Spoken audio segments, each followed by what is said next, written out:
મળી માતૃભાષા મને આપણને એવી માતૃભાષા મળી છે જેનો ગૌરવ આપણને હોવો જોઈએ, કારણ કે એ ભાષા એટલી લૌકિક છે, એ ભાષા એટલી રસાળ છે, સામેવાળાને એટલી પ્રિય છે કે દુનિયાના કોઈ પણ ખૂણે જાઓ ગુજરાતી તમને મળે અને આ ગુજરાતી એટલા માટે નથી મળતો કે એનામાં ખમીર છે, એટલા માટે મળે છે કે એનામાં ગુજરાતી ભાષા જીવે છે, એનામાં ગુજરાતી ભાષા ધબકે છે.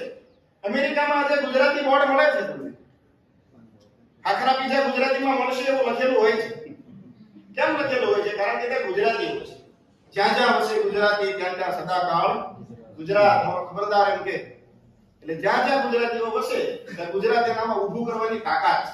જો કોઈના જેવું થાવું હોય તો આપણે આપણી જેવા સામેવાળાને બનાવવા. ગુજરાતીનું ખમીરાજ એટલે ગુજરાતી ભાષાનું ગૌરવ છે. આપણે એમાં માનીએ છીએ કે મારે સામેવાળાને કશું મારા જેવા બનાવવાનું છે, અને એના જેવા તમે ત્યારે જ બનાવી શકો જ્યારે તમે તમારી ભાષામાં બોલવાનો આગ્રહ રાખો. અને કહેવાય કે આંધળું અનુકરણ ન થાય. પેલા નર્મદ જુદી રીતે ભલે મને કડકડાટ અંગ્રેજી નથી આવડતું, આકરું અંગ્રેજી મને નથી આવડતું, પણ કડકડાટ ગુજરાતી આવડવાનો મને ગર્વ છે. હું કડકડાટ ગુજરાતી છે એ બોલી શકું. તો શું આપણે આ ભાષાને ગૌરવ માટે આગળ વધી શકીએ, માણી શકીએ, જાણી શકીએ? ચિંતન કરજો, આત્મમંથન કરજો કે હું ગુજરાતમાં રહું છું તો હું કેટલા ગુજરાતીઓને જાણું છું જેણે ગુજરાતી ભાષાને ગૌરવ કર્યું.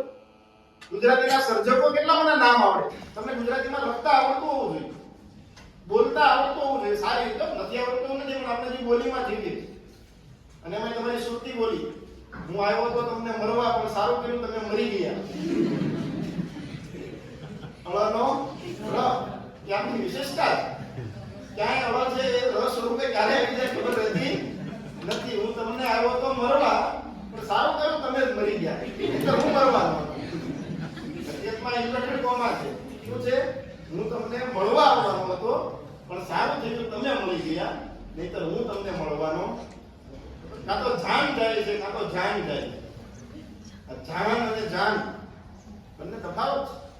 શબ્દોની આ વિશાળતા. જે વાંચે ચોપડી કે ચોપડી ખાય, ત્રણેય ચોપડી જુદી જુદી.